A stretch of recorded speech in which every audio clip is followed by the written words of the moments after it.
Сайн байцгаана уу? Чадан цагийн маань сайтаас бэлтгэн хүргэж байгаа премьер хичээлийн энэ удаагийн дугаар та бүхэнд хүрэхэд бэлэн боллоо. Бид нэр өнгөрсөн дугаарууд дээр ерөнхийдөө дүрстэй болон төлсүүдтэй хэрхэн ажиллаж сурсан байгаа. Тэгэхээр өнөөдрийн дугаараараа бид нэр хамгийн чухал зүйл болох өрсөн дүрснийхаа дуу хэрхэн стандартын дагуу зам дээрх дуу хэрхэн ингэж янзлах талаар та бүхэндээ заах байгаа. За энд өнгөрсөн хичээл дээр байгаа прожект маань байж байна. Тэгээ энэ прожектуудыг бид нэр яаж дүрсийг монтажлах вэ? Сабтайтлыг хэрхэн өөрөх вэ гэх зүйлийг сурсан байгаа. Гэвч бид нэр дуугаа хэрхэн янзлах талаар ерөнхийдөө яриаг байгаа тийм ээ. Би хайлтгуул ярьсан бол байж магадгүй. За тэгээд бид нар юуны тулд хэрэгтэй юм гэвэл за энэ дуу байна. Горы до степи песню ветра поют. Энд харагдаж байгаа энэ ногоон бас энэ хэмжүүрээр бид нэр дууга юу гэдэг чанга суулын стандартыг харна гэсэн үг байгаа. Энэ хоёр жижигхэн дөрвөлжин дотор улаан зохиод эхлэх юм бол ерөнхийдөө асуудалтай гэсэн үг. Дүрс маань стандартын дагуу хийгдэхгүй байна гэсэн үг байгаа. За жишээ нь харуулъя. Дуугийн нэмий. За одоо энд улаан зохиод эхэлж байна. Белоствольные наши леса. Дуу маань ингээд улаан зохиод эхэлнэ гэдэг нь ер нь бол бид нэр чанартай дууг оруулж чадахгүй. Энэ дуу чанарын шаардлага хангахгүй гэсэн үг болж байгаа маа. За тэгэхээр бид нэр энийг яг стандартад нийцсэн хэмжээгээр нь тааруулна гэсэн үг. За ингээд Ctrl Z хийгээд буцаач. Замуудын тухай бол ойлголтыг ойлгочихсон баха гэж бодож байна. За тэгээд аль төвшөнд дуу хэвийн төвшөнд зүгээр сонсогдох вэ гэдгийг бол би хэлж өгье. Энэ эндээс 54, 48 гэд ингэж яваад 0 хүртэл 0 хүрээд шар зогч ивэл шар өнгийн энэ зөнхилж ивэл зүгээр. Ер нь бол 12-оос 0-ын хооронд цохилж байхад бол хэвийн гэж үздэг байгаа. 12-оос доошоо буюу 18, 24 гэсэн бага байх юм бол энэ дууг чангалж өгөх шаардлагатай байгаа. Тэгээд дууг хэрхэн чангалж суулгадаг вэ гэх юм бол за жишээ нь энэ бол хоёрын дууг чинь энэ дахиад нэг дууг чинь за бид нар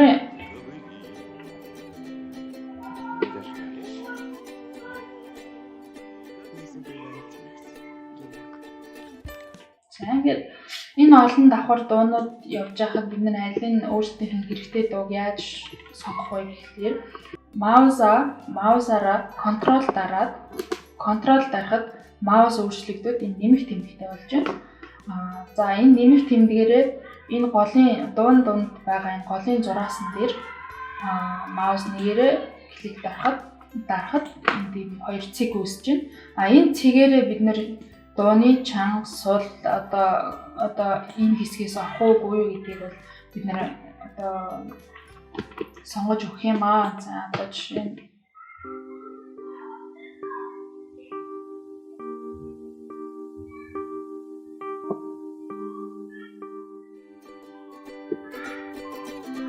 дараагийн дуу маань орж ирлээ. Энд харж байгаа хүн keyframe оруулж ирсэн байна. За одоо эндээс саяны бидний оруулсан дүрс дуу маань орж ирж байна.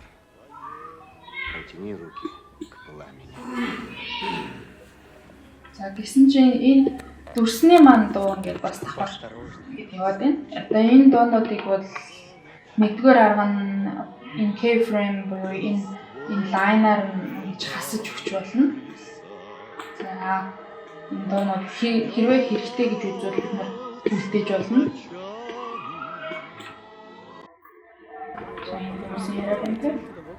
За энэ яриаг ингээд ийм аргаар хасаж болно. Нэгдүгээр арга нь. Хоёрдугаар арга нь ямар арга вэ гэхлээр бид нар тухайн дууныхаа дуун дээр маус 2-оо дараад audio gain гэж байгаа. Audio gain руу оронгууд за энд одоо ийм тоотой юм цонх нэг чинь энэ дээр бид нэр хэрвээ дууг нэмэх шаардлагатай бол зүгээр одоо юу гэдэг нь 10-аар ч юм уу 5-аар ч юм уу нэмэх шаардлагатай бол тухайн тоогоо бичиж өгнө. За энэ дууг ингэж нэмж анзаарсан байхад энэ хөдөлгөөнд үзчихв. Эсвэргээрээ бид нэр хасах шаардлагатай бол дахиад маус 2-оо дараад audio gain руу ороод за хасах. За 10. За энд ингээд өөрчлөлт гарч байна. Ийм дүрс маань ингээд дүрсний маань ингээд дуун багасч байна гэсэн үг.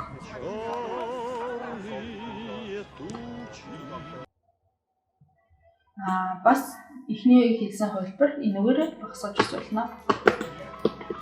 За ер нь энэ keyframe-ийг гаргаж ирэх өшөөнийг арга нь юу гэхээр одоо эндээс бид нэр хянах боломжтой keyframe-ийг энд байна.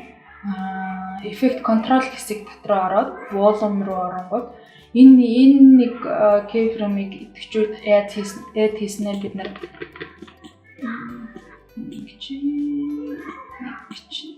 энэ keyframe дээрээ дараад за одоо эндээс level-ийн за хэсгийг 6 хүртэл анзаарсан бол одоо бидний түрүүний үйлдэл энд хийгдсэн байна. Энд хийсэн энэ хийсэн үйлдэл маань энд хийгдсэн.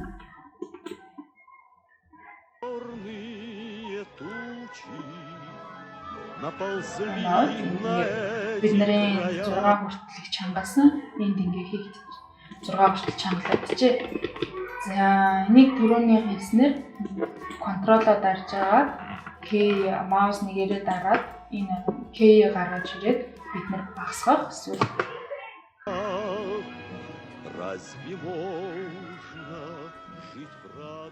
энэ боломжтой байгаа шүү.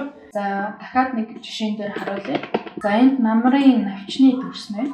Энэ дүрсэн дээр хэвлээ гоё аягүй. За энэ навч.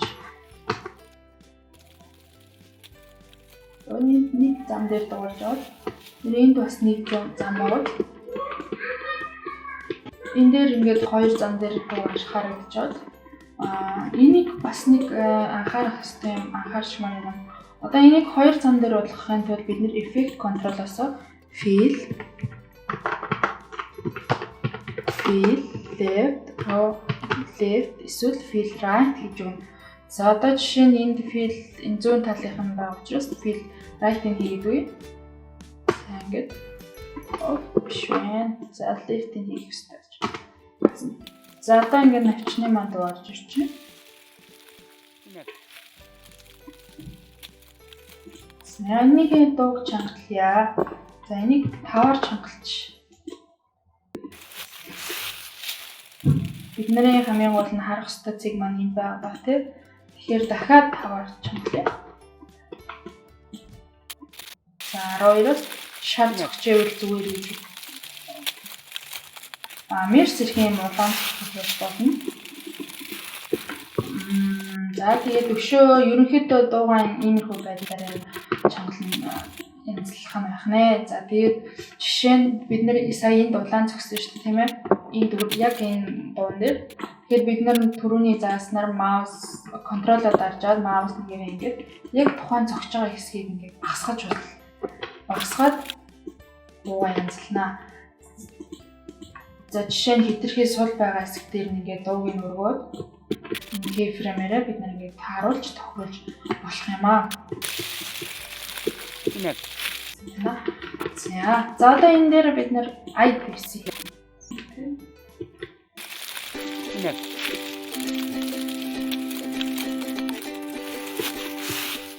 За ингээр 2 ая ингээд зодтолж чинь тийм ээ. Тэгэхээр бид нар зодтолно гэдэг нь болохоор хоёулаа юм чанга учраас амар тийм ярвхтай хүний нөгөө чихэн чээртэй байдаг учраас аль нэг дуугаа багасгаж өгнө. За жишээ нь доор аяа багасгах чинь тийм ээ. За энийг одоо жишээ нь бас бид нэр fill left одоо ямар нэг юм дээр fill left right-аа хийж явах хэрэгтэй. За энэ хэсгээр чангалыг гэвэл кэпрамын ашиглаж болно. Дууны чангас бол ерөн стандарт хэмжээг бол эндээс тохиолж болд юм аа. За өнөөдрийн хичээл бол маш чухал хичээл. Хичнээн сайхан гоё дөрс өртлөө ч гэсэн дуу нь өөрөө асуудалтай байх юм бол тэр хичнээн хүн үцгийг хүссэн ч гэсэн дуу нь үздэггүй байгаа. Тэгэхээр юм бол дууныхаа асуудлыг маш сайн нарийн мэдрэмжтэйгээр янзлж сурах хэрэгтэй юм шүү. За тэгээд дараагийн хичээл хүртэл баяртай.